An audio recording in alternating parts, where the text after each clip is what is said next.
पहाड़ों की ठंडी हवा के बीच से गुजरती जीप धीरे धीरे ऊपर चढ़ रही थी। अंधेरा हो चुका था और आसमान काले बादलों से भरा हुआ था। 3 लोग जीप में थे, अर्जुन, रिया और देव। तीनों एक ही यूट्यूब चैनल पर काम करते थे, रियल ट्रैवलर मिस्ट्रीज। उनका मकसद था असली जगहों पर जाकर असली रहस्यों को कैमरे में कैद करना।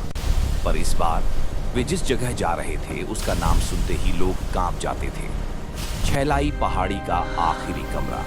उस कमरे के बारे में कहा जाता था कि जो भी वहां रात बिताता है वो कभी वापस नहीं आता या फिर पागल हो जाता है। अर्जुन उत्साहित था, रिया थोड़ी डरी हुई थी। देव ने कहा, भाई, साहस का मतलब ये नहीं कि मौत को दावत दे दे। अर्जुन मुस्कुराया, हम सच दिखाते हैं देव, और सच हमेशा डरावना होता है। जीप जैसे तैसे ऊपर पहुंची। सड़क टूटी हुई थी। आसपास कोई घर नहीं, सिर्फ गहरा जंगल और ठंड की तेज हवाएं। पहाड़ी के किनारे पर एक पुराना अतिथि गृह था, जिसके पास एक टूटा हुआ बोर्ड लटका था, छैलाई अतिथि गृह, प्रवेश वर्जित। रिया ने कांपते हुए कहा, यह बोर्ड नया लगता है, इसका मतलब हाल में किसी ने लगाया है। पर यह जगह तो 40 साल पहले बंद हुई थी, है ना? देव बुदबुदाया, हाँ, फिर कौन लगाता है ऐसा बोर्ड? अर्जुन कुछ नहीं बोला। उसने कैमरा ऑन किया और पहाड़ी दिखाते हुए कहा, दोस्तों, आज हम उस जगह आने वाले हैं जहां शायद ही कभी कोई दोबारा लौटा है। अगर यह वीडियो अपलोड हुई तो समझ लेना कि हम जिंदा बच गए। वे तीनों अतिथि गृह के अंदर गए। अंदर अंधेरा, धूल और टूटी हुई लकड़ी। पर आश्चर्य, सबसे ऊपर वाली मंजिल का आखिरी कमरा ही सबसे ज्यादा सील जैसा लग रहा था। उस कमरे के दरवाजे पर नाखूनों के गहरे निशान थे। रिया डरकर बोली, ये इंसान के नाखून नहीं लगते।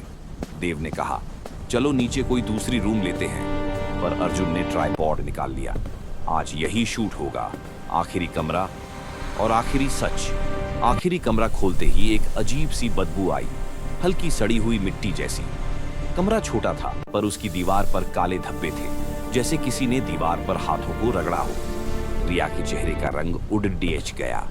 देव बोला, भाई, कुछ तो गड़बड़ है। ये धब्बे चल रहे हैं क्या? अर्जुन ने कहा, कैमरे में सब कैद करो। वो तिपाई लगाता है और कमरे का हर कोना रिकॉर्ड करने लगता है। लेकिन जैसे ही वह खिड़की के पास जाता है, किसी ने बाहर से खिड़की खटखटाई। टप टप टप, तीनों जम गए। अर्जुन ने कैमरा खिड़की की तरफ घुमाया। कोई नहीं था। देव बोला, ये हवा हो सकती है। रिया ने कहा, पर हवा खटखटा कैसे सकती है? अर्जुन बोला, सब शांत रहो, हम यहाँ सच को रिकॉर्ड करने आए हैं, डरने नहीं। तीनों ने थोड़ा सामान सेट किया और रात बिताने की तैयारी की। पर रात जितनी आगे बढ़ती गई, अजीब आवाजें तेज होने लगी। कभी कमरे की छत से धप धप धप जैसे कोई भाग रहा हो, कभी बाहर के कॉरिडोर में किसी के सरकने की आवाज। रिया रोने लगी। अर्जुन, हम यहाँ से चलते हैं प्लीज। अर्जुन ने उसे शांत कराया। बस थोड़ा और शूट करेंगे, फिर चल देंगे। लेकिन तभी कैमरे की स्क्रीन पर मोशन अलर्ट दिखा। कमरे के दरवाजे के बाहर कुछ हिलता हुआ दिखा। देव ने कैमरा उठाकर स्क्रीन देखी। स्क्रीन हिचकी की तरह थरथरा रही थी और बाहर अंधेरा था, पर उसमें एक साया दिखा, लंबा, असामान्य और बिल्कुल स्थिर। देव चिल्लाया, ये क्या है? अर्जुन दौड़कर बाहर गया। वहां कुछ नहीं था। पर उसकी वापसी पर रिया ने कहा, अर्जुन, अंदर मत आना। अर्जुन रुक गया। दरवाजा आधा खुला था। कमरे की रोशनी झिलमिला रही थी। और तभी रिया की आवाज फिर आई, अर्जुन, दरवाजा मत खोलो।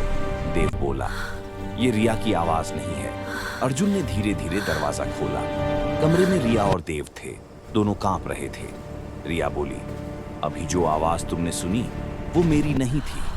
अचानक कमरे का बल्ब फट गया। अंधेरा। अंधेरे में सिर्फ 3 लोगों की सांसों की आवाज, और उसके बीच एक चौथी, बहुत धीमी, सीटी जैसी सांस सुनाई दी। अर्जुन ने अपने बैग से टॉर्च निकाली और रोशनी फैलाते ही दीवार को देखा। दीवार पर किसी ने ताजा लिखा था, मत रोको, उसे आने दो।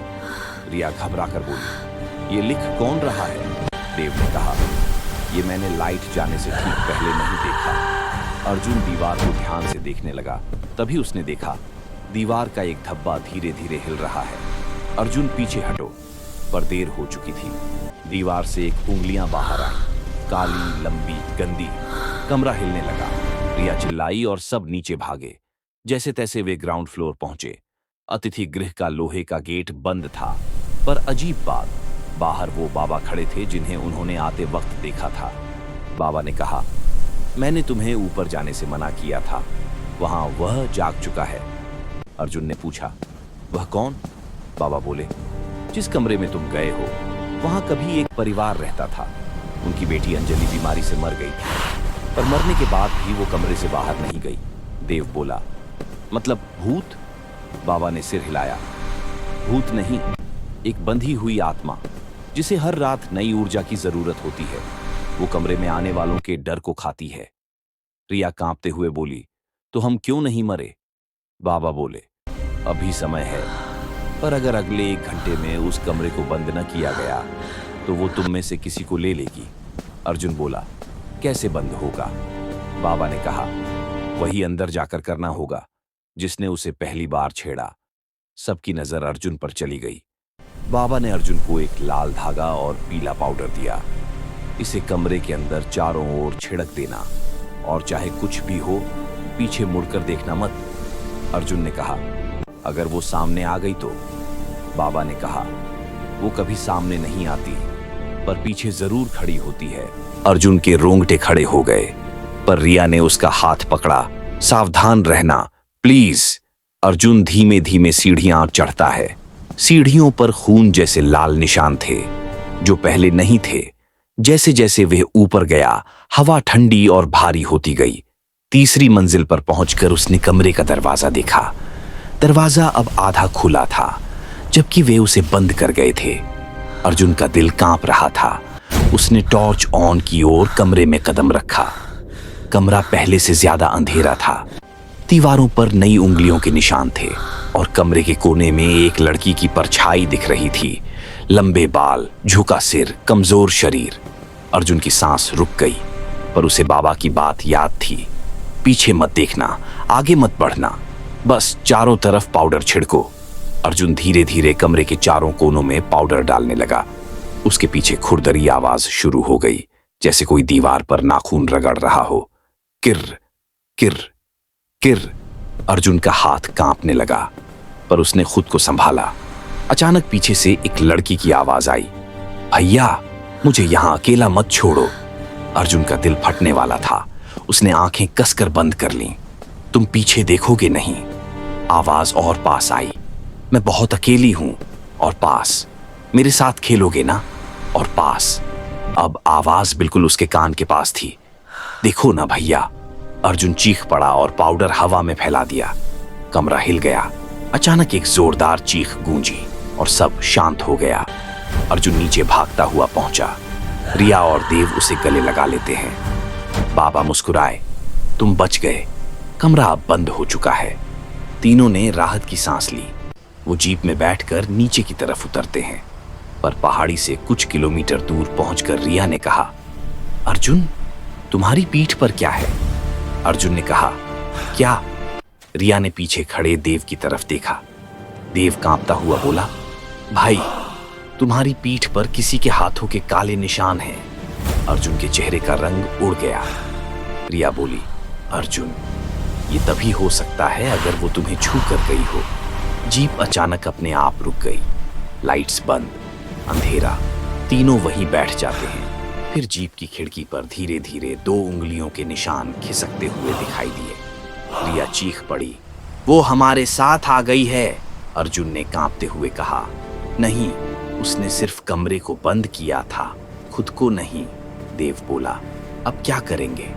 अर्जुन धीरे से फुसफुसाया, जो भी हो, ये कहानी यहीं खत्म नहीं हुई है।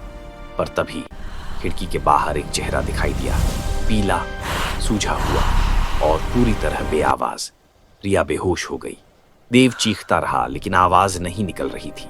और अर्जुन, उसे महसूस हुआ कि कोई उसके कान के पास झुककर कह रहा है, अब कभी अलग नहीं होंगे, तुम भी मेरे कमरे का हिस्सा हो।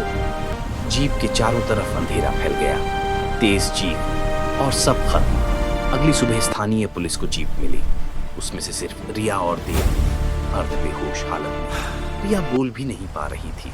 देव लगातार एक ही बात बोल रहा था। वो अर्जुन को ले गई, उसे आखिरी कमरे में बंद कर दिया। पुलिस कमरे तक पहुंची। कमरा बंद था। उसे खोलने के लिए दरवाजा तोड़ा गया। अंदर फर्श पर कैमरा पड़ा था। कैमरे की रिकॉर्डिंग में आखिरी फुटेज थी। अर्जुन कमरे के कोने में खड़ा था। कमरे की दीवारों पर बहुत तेजी से उसके ही हाथों के निशान बन रहे थे।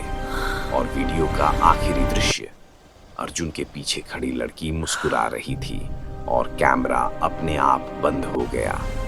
कुछ महीने बाद अतिथि गृह फिर से खाली कर दिया गया और उसके बाहर नया बोर्ड लगाया गया। आखिरी कमरा फिर से जाग चुका है, प्रवेश बिल्कुल वर्जित।